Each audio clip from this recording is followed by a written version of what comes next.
আজকের গল্পটা এক সাধারণ রেস্টুরেন্ট মালিককে নিয়ে। নিজের পরিবারকে বাঁচাতে সাদাসিধে এই লোকটা একদিন হয়ে ওঠে ভয়ঙ্কর এক খুনি। কিন্তু কেউ বুঝতে পারেনি এই বোকাশোকা লোকটার কথায় একসময় পুরো আন্ডারওয়ার্ল্ড কাঁপত। কিন্তু ভয়ঙ্কর এক মাফিয়া গ্যাংস্টার কেন পৃথিবী থেকে নিজেকে এইভাবে আড়াল করে রেখেছে। গল্প শুরু হয় উইলিয়াম এবং লিল্যান্ড নামের এই দুই ব্যক্তিকে দেখিয়ে। তো একটা মোটেল থেকে বের হয়ে লিল্যান্ড বলে, আমার কাজ শেষ। তবে উইলিয়াম বলে, কাজ শেষ করতে তুমি একটু বেশি সময় নিয়ে ফেলেছ। জবাবে লিল্যান্ড জানায় ভেতরে একটা কাজের মেয়েও ছিল, আর তারও একটা ব্যবস্থা করতে গিয়ে দেরি হয়েছে। তো এরপর গাড়িতে উঠে উইলিয়াম দেখে তাদের পানির জার খালি হয়ে গেছে। তাই সে লিল্যান্ডকে আবারও ভেতরে পাঠায় পানি ভরে নিয়ে আসার জন্য।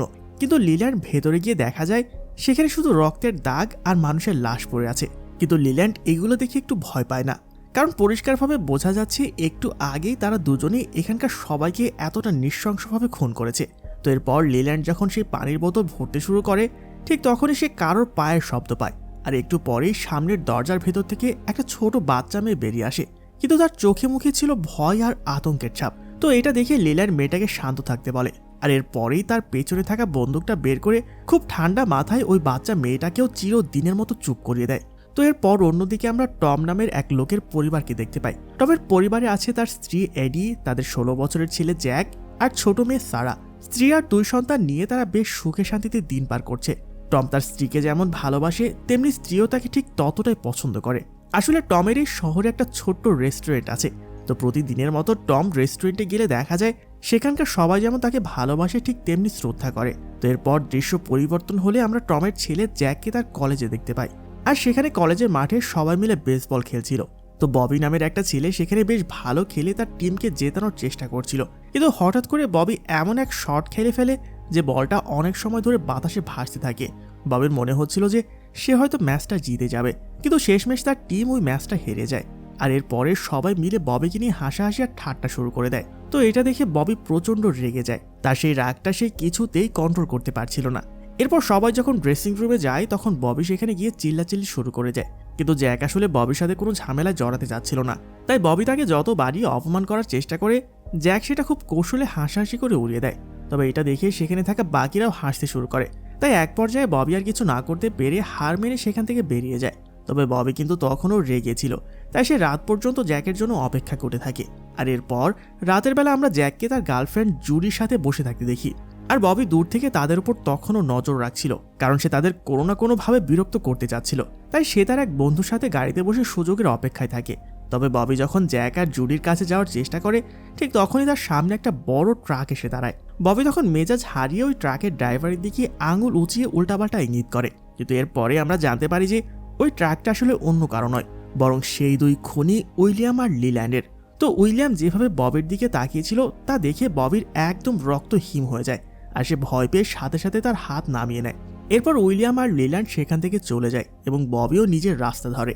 এরপর লিল্যান্ড বলতে থাকে এই শহরটা তার একদম পছন্দ হচ্ছে না। তার মতে এই শহরটা শুধু নোংরা পোকায় ভরে গেছে, আর সে এখানকার প্রতিটি মানুষকে ঘৃণা করতে শুরু করেছে। তো এরপর তারা দুজনেই খুব মেজাজ খারাপ করে টমের সেই রেস্টুরেন্টে গিয়ে পৌঁছায়। আর তারা ভেতরে গিয়ে চেয়ারে বসা মাত্রই টমকে কফি দেওয়ার জন্য বলে, কিন্তু তখন ছিল রেস্টুরেন্ট বন্ধ করার সময়। তখন সেখানকার শেরি নামের এক কর্মী তাদের বোঝানোর চেষ্টা করে যে রেস্টুরেন্ট এখন বন্ধ হয়ে যাচ্ছে। তবে একথা শোনার পর লিল্যান্ড প্রচণ্ড রেগে যায় আর চিৎকার করে বলতে থাকে যে তার এখনই কফি চাই। তখন টম বুঝতে পারে যে এরা আসলে ভালো মানুষ নয়, আর এদের এইভাবে বোঝানো সম্ভব না। তাই সে শান্তভাবে বলে যে ঠিক আছে, আমি আপনাদের কফি দিচ্ছি। কিন্তু টম আন্দাজ করতে পারছিল যে এখানে পরিস্থিতি আরও খারাপ হতে যাচ্ছে। তাই টম তার কর্মচারী শেরিকে বলে যে তুমি এখন বাড়ি চলে যেতে পারো। কিন্তু শেরি যেই দরজার কাছে পৌঁছায় অমনি উইলিয়াম তাকে ধরে ফেলে এবং দরজায় তালা লাগিয়ে দেয়। এরপর সে সবাইকে জানিয়ে দেয় যে এখান থেকে কেউ বাইরে যেতে পারবে না। এরপর সে শেরিকে ধাক্কা দিয়ে নিচে ফেলে দেয় এবং তাকে খুব নোংরাভাবে স্পর্শ করতে শুরু করে। তো এই পর্যায়ে টমও খুব ভয় পেয়ে যায় এবং তাদের বলে যে তোমরা যদি রেস্টুরেন্ট লুট করতে চাও তবে আগে থেকে জানিয়ে রাখছি আমাদের কাছে খুব বেশি টাকা নেই, তবে যতটুকু টাকা আছে তোমরা চাইলে এগুলো নিয়ে যেতে পারো। কিন্তু একথা শুনে লিল্যান্ড বলে যে ওই টাকা তো এমনিতেই আমাদের, তবে তোদের দেখে মনে হচ্ছে তোরা আমাদেরকে ভয় পাচ্ছিস না, তাই আমি তোদের দেখাতে চাই যে আমরা কতটা ভয়ঙ্কর। তো এরপর উইলিয়াম যখন শেরিডকে মারার জন্য সামনের দিকে এগোতে থাকে, টম তখনই সবটা বুঝে ফেলে। তাই সে সময় নষ্ট না করে কফির মগ দিয়ে সজোরে লিল্যান্ডের মাথায় আঘাত করে এবং কাউন্টার টোপকে বাইরে বেরিয়ে আসে। আর এতে লিল্যান্ডের হাতের বন্দুকটা নিচে পড়ে যায় এবং উইলিয়াম এই অবস্থা দেখে পাগলের মতো এলোপাথারি গুলি চালাতে শুরু করে। তো টম তখন নিজেকে বাঁচাতে আরও ক্ষিপ্র হয়ে ওঠে আর সেই লিল্যান্ডের পড়ে যাওয়া বন্দুকটা তুলে নেয় এবং উইলিয়ামকে লক্ষ্য করে পরপর 3টি গুলি চালায়। আর সাথে সাথে সেখানে উইলিয়ামের মৃত্যু হয়। কিন্তু লিল্যান্ড তখন প্রচণ্ড রেগে গিয়ে নিচে পড়ে থাকা একটা ছুরি তুলে নেয় এবং সেটা টমের পায়ে ঢুকিয়ে দেয়। এরপর টম আর কোনো সুযোগ না দিয়ে সরাসরি লিল্যান্ডের মাথায় গুলি করে তাকেও খতম করে দেয়। তবে রেস্টুরেন্টে উপস্থিত সবাই এই হাড়হিম করা কাণ্ড দেখিয়ে একদম অবাক হয়ে যায়। কিছুক্ষণের মধ্যেই সেখানে শহরের পুলিশ আর মিডিয়া কর্মীরা ভিড় জমায়। শেরির তখন ইন্টারভিউতে জানায় যে টম আসলে একজন হিরো, সে না থাকলে আজ হয়তো তারা কেউই বেঁচে থাকতো না। এরপর আমরা টমকে হাসপাতালে দেখতে পাই। সেখানে বসে সে নিউজে নিজের সাহসিকতার খবরগুলো দেখছিল, কারণ পুরো শহরে এখন তাকে নিয়ে অনেক কথা বলা হচ্ছে আর সবাই তাকে লোকাল হিরো হিসেবে মানতে শুরু করেছে। টমের এই ঘটনাটি আমাদের খুব স্পষ্টভাবে বুঝিয়ে দেয় যে একটি নিউজ বা ভিডিও ফুটেজের প্রভাব কতটা শক্তিশালী হতে পারে। এটি যেমন রাতারাতি মানুষের পরিচয় বদলে দিতে পারে, ঠিক তেমনি একটা সুন্দর মুভি বা ভিডিও কিভাবে সবার মন ভালো করে দেয় আর সবাইকে একসাথে জুড়ে রাখে। ভিডিওর এই জাদুকরী ক্ষমতা কিন্তু এখন আমাদের সবার হাতে আছে। আমরা অনেকেই অনেক ক্রিয়েটিভ চিন্তা করি, নিজের অনেক স্কিল বা গল্প পৃথিবীর সামনে তুলে ধরতে চাই, কিন্তু সঠিক গাইডলাইন বা টেকনিক্যাল নলেজ না থাকায় সেটা পেরে ওঠে না। আপনাদের এই লুকানো ক্রিয়েটিভিটিটাকেই একটা প্রফেশনাল রূপ দিতে আমাদের সবার প্রিয় টিম মায়াজাল নিয়ে এসেছে দারুণ একটি মেন্টরশিপ প্রোগ্রাম। আপনি স্টুডেন্ট হন কিংবা জব হোল্ডার, যে কেউ চাইলে এখন স্মার্টফোন আর এআই এর সাহায্যে একদম জিরো থেকে প্রফেশনাল ভিডিও মেকিং এবং কন্টেন্ট মার্কেটিং শিখে নিজের একটা শক্ত ডিজিটাল ক্যারিয়ার করতে পারেন। বিস্তারিত জানতে ঢুমেরে আসুন ডেসক্রিপশন কিংবা প্রথম কমেন্ট থেকে। তবে টমের এই নতুন হিরো পরিচয় কিন্তু তার জন্য কোনো স্বস্তি বয়ে আনেনি। হাসপাতাল থেকে বের হওয়ার পর তার স্ত্রী এডি তাকে নিয়ে বাড়ির দিকে রওনা হয়, কিন্তু বাড়ির সামনেও দেখা যায় একদল রিপোর্টার তার ইন্টারভিউ নেওয়ার জন্য অপেক্ষা করছে। তবে টম তখন মানসিকভাবে প্রস্তুত ছিল না, তাই সে ইন্টারভিউ দিতে রাজি হয় না এবং সোজা বাড়ির ভেতরে চলে যায়। বাড়িতে আসার পর এডি টমের পায়ের ক্ষতটা দেখে বুঝতে পারে টমের সুস্থ হতে অন্তত 2 থেকে 3 সপ্তাহ লাগবে। তবে টমের এই সাহসিকতায় তারা অনেক খুশি, কারণ এলাকার সবাই তাকে সত্যিকারের হিরো হিসেবে মানতে শুরু করেছে। তবে টম এসব নিয়ে খুব একটা মাথা ঘামাচ্ছিল না। তার একমাত্র লক্ষ্য হলো তাকে দ্রুত সুস্থ হয়ে আবার নিজের কাজে ফিরতে হবে। তো কিছুদিন পর যখন টম তার রেস্টুরেন্টে ফিরে যায়, দেখা যায় সেখানে উপচে পড়া ভিড় লেগে আছে, কারণ পুরো শহরে টম এখন বিখ্যাত। তাই সবাই একবার অন্তত তার রেস্টুরেন্টে এসে তাকে দেখতে আর খাবার খেতে চাইছে। ঠিক তখনই হঠাৎ স্যুটবুট পরা 3 জন রহস্যময় ব্যক্তির রেস্টুরেন্টে ঢোকে, যাদের দেখে পরিষ্কার বোঝা যাচ্ছিল তারা এই শহরের কেউ নয়। আর তাদের দলনেতা ছিল কার্ল, যে কালো চশমা আর কালো স্যুট পরে সরাসরি টমের সামনের সিটে গিয়ে বসে পড়ে। কিন্তু অদ্ভুত ব্যাপার হলো, কার্ল টমকে টম বলে না ডেকে তাকে জয়ী নামে ডাকতে শুরু করে। এই অজানা নাম শুনে টম বেশ অবাক হয়ে যায় এবং জানায় যে হয়তো তার কোনো ভুল হচ্ছে, কারণ তার নাম টম। তবে কার্ল নাছোড়বান্দা, সে বেশ জোর দিয়ে বলে যে সে টমকে একদম ঠিকঠাক চিনতে পেরেছে এবং তার নাম আসলে জয়ী। এই কথা শুনে টম বেশ অস্বস্তি বোধ করতে শুরু করে। তখন পরিস্থিতি সামাল দিতে এডি সেখানে আসে এবং কার্লকে বলে যে সে যদি কোনো কিছু অর্ডার না করে তবে এখান থেকে তাকে চলে যেতে হবে, কারণ এই ভিড়ের মধ্যে সিটটি অন্য কোনো কাস্টমারকে দেওয়া প্রয়োজন। এই কথা শুনে কার্ল পকেট থেকে $100 বের করে টেবিলের উপর রাখে এবং জানায় যে সে একজন পেইড কাস্টমার, তাই সে এখন জয়ীর সাথে কথা বলতে পারে। এতে টম বেশ রেগে যায় এবং তাকে আবারও মনে করে দেয় যে তার নাম টম, জয়ী নয়, আর তাকে এখনই এখান থেকে বেরিয়ে যেতে হবে। তখন এডিও বেশ বিরক্ত হয় এবং কার্লকে হুমকি দেয় যে এখনই না গেলে সে পুলিশ ডাকবে। তাই বাধ্য হয়ে কার্ল সেখান থেকে বেরিয়ে যায়। তবে রেস্টুরেন্ট থেকে বের হওয়ার পথেই কার্লের সাথে দেখা হয়ে যায় শহরের লোকাল পুলিশ স্যামের সাথে।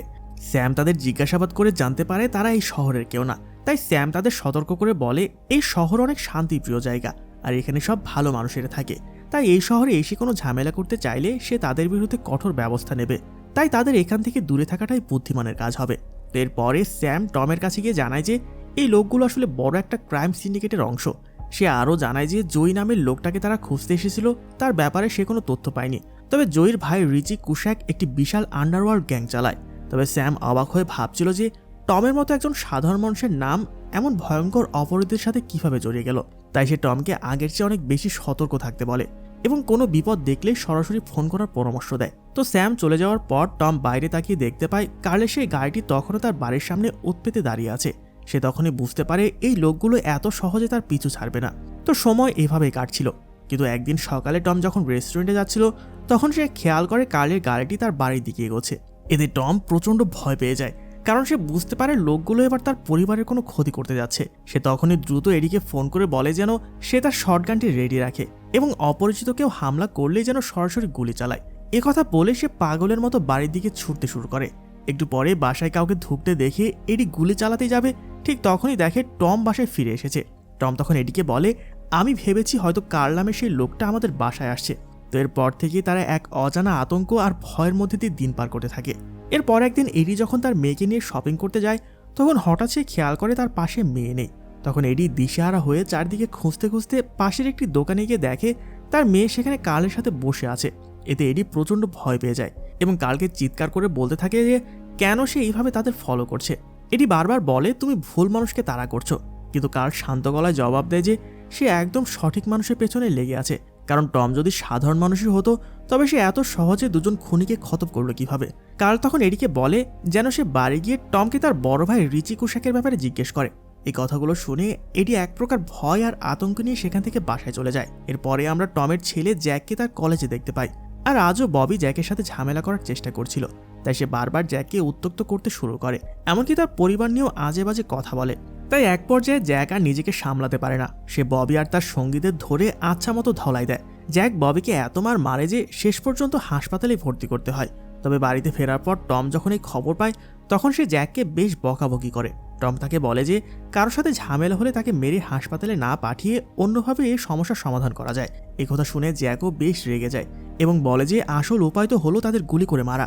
আর ছেলের মুখে এমন কথা শুনে টম নিজেকে ধরে রাখতে পারে না এবং জ্যাককে একটা থাপ্পড় মেরে দেয়। আর জ্যাকও অভিমানে ওখান থেকে চলে যায়।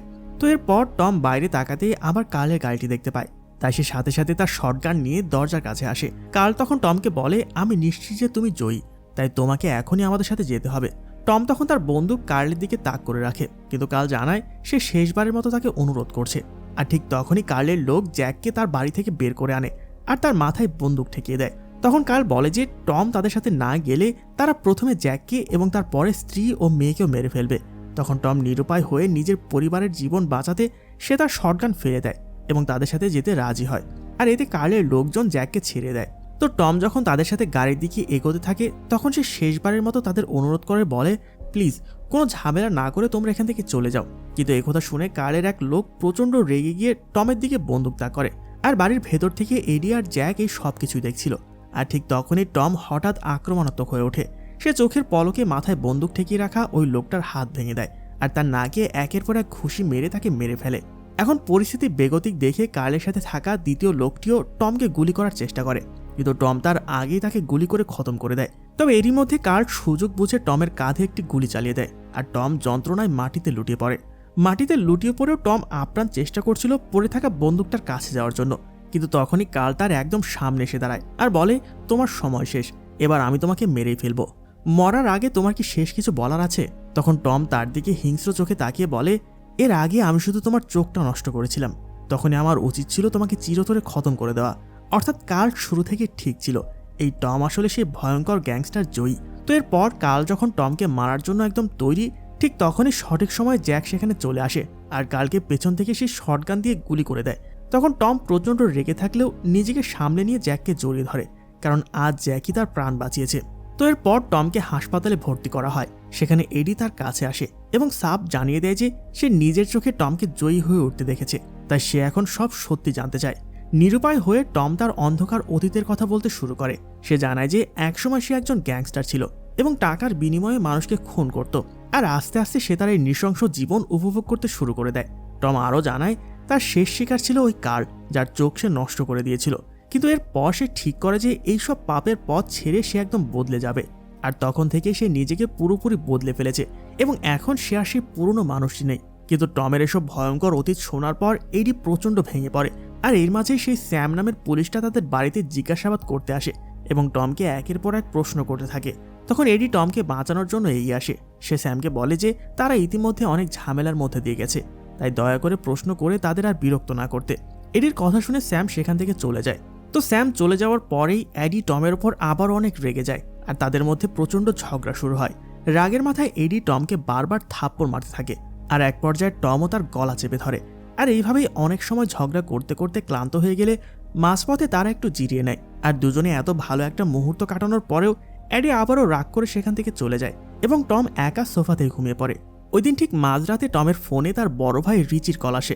রিচি তাকে সাফ জানিয়ে দেয় যে টমকে তার সাথে দেখা করতে আসতে হবে। রিচি তাকে হুমকি দিয়ে বলে যে টম যদি তার কাছে না আসে তবে রিচি নিজেই টমের বাড়িতে চলে আসবে। এই হুমকি শুনে টম বুঝতে পারে যে রিচি তার বাড়িতে আসা মানে তার পরিবারের জন্য চরম বিপদ। তাই পরিবারের সুরক্ষার কথা ভেবে সে মাঝরাতেই অন্য একটা শহরের উদ্দেশ্যে বেরিয়ে পড়ে এবং টানা 17 ঘন্টা গাড়ি চালিয়ে সেখানে পৌঁছায়। সেখানে গিয়ে টম এক ব্যক্তির সাথে দেখা করে যে তাকে রিচির আলিশান বাড়িতে নিয়ে যায়। টমকে দেখে রিচি খুব খুশি হয় এবং তাকে নিয়ে মজা করতে শুরু করে। রিচি বলে যে টম এই রাজকীয় জীবন ছেড়ে দিয়ে কিভাবে একটা খামারের গরু মহিষ পালনের মতো সাধারণ জীবন কাটাচ্ছে। জবাবে টম বলে যে সে আসলে খামারে কোনো পশু পালে না, তার একটা সুন্দর সংসার আছে। তো এরপর তারা দীর্ঘক্ষণ টমের ফেলে আসা জীবন নিয়ে কথা বলতে থাকে। রিচি জানায় যে টম যখন সবাইকে ছেড়ে চলে গিয়েছিল তখন তাকে অনেক সমস্যার মুখোমুখি হতে হয়েছিল এবং সেসব ঝামেলাতে রিচির জীবনের অনেকগুলো বছর নষ্ট হয়ে গেছে। রিচির এই সব অভিযোগ শুনে টম সরাসরি প্রশ্ন করে যে সবকিছু ঠিক করার জন্য রিচি আসলে তার কাছে কি চায়। তখন রিচি খুব ঠান্ডা মাথায় উত্তর দেয়, সবকিছুর বিনিময়ে আমি তোমার প্রাণটা চাই। তো সাথে সাথে টম রিচির মতলব বুঝে যায় আর সে আচমকা রিচির টেবিলের ওপর লাথি মেরে নিচে পড়ে যায় এবং চোখের পলকে প্রথম বডি কাটিয়ে খতম করে দেয়। ঠিক তখনই দ্বিতীয় বডিগার্ড টমের উপর ঝাঁপিয়ে পড়ে, কিন্তু টম ভালো করে জানতো তাকে কিভাবে আটকাতে হবে। তাই সে লোকটির গলায় সজোরে আঘাত করে তারও দফারফা করে দেয়। এরই মাঝে সুযোগ বুঝে টম ঘর থেকে বাইরের দিকে দৌড় দেয়।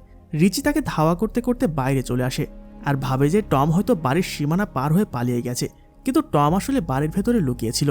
রিচি বাইরে বেরোনো মাত্রই টম ভেতর থেকে দরজা বন্ধ করে দেয় এবং রিচির তৃতীয় বডিগার্ডের ওপর চড়াও হয়। নিমিষের মধ্যে তাকেও শেষ করে দিয়ে টম তার বন্দুকটি নিচের দখলে নিয়ে নেয়। তো রিচি যখন বুঝতে পারে যে টম আসলে বাড়ির ভেতরে আছে তখন সে তাড়াহুড়ো করে পকেট থেকে চাবি বের করে দরজা খোলে, কিন্তু দরজা খোলার সাথে সাথে সে সামনে টমকে দেখতে পায় আর টম কোনো কথা না বলে সরাসরি রিচির মাথায় গুলি করে দেয় আর সেখানে রিচির মৃত্যু হয়। সব শেষ করে টম আবার তার নিজের বাড়ির উদ্দেশ্যে রওনা দেয়। টানা 2 দিন পর সে যখন বাড়িতে পৌঁছায় তখন দেখতে পায় তার পরিবারের সবাই একসাথে রাতের খাবার খেতে বসেছে। টমকে দেখা মাত্রই তার মেয়ে কোনো প্রশ্ন না করে চুপচাপ তার জন্য একটা প্লেট এনে রাখে। এরপর তার ছেলে তাকে খাবার বেড়ে দেয়। খাওয়া শুরুর আগে প্রার্থনা শেষ করে ইডি যখন টমের চোখের দিকে তাকায় তখন দুজনের চোখে পানি ছলছল করছে। তারা দুজনেই বুঝতে পারে যে তাদের সম্পর্কের মধ্যে অনেকটা দূরত্ব চলে এসেছে। এত কিছুর পরেও এখন তারা একে অপরের সামনে বসে আছে, যার মানে হলো তাদের ভালোবাসাটা এখনো ফুরিয়ে যায়নি। এডি এখন টমের আসল রূপ জানলেও মনে মনে তাকে আগের মতোই ভালোবাসে আর টমও যে কোনো মূল্যে তার পরিবারকে আগলে রাখতে চায়। আর এমনই একটা জায়গায় আমাদের আজকের মুভিটার গল্পটা শেষ হয়ে যায়। কেমন ছিল এই মুভিটা সেটা কমেন্টে জানাতে একেবারেই ভুলবেন না। দেখা হচ্ছে পরবর্তী ভিডিওতে। ততক্ষণ পর্যন্ত সবাই ভালো থাকবেন, সুস্থ থাকবেন। আল্লাহ হাফেজ।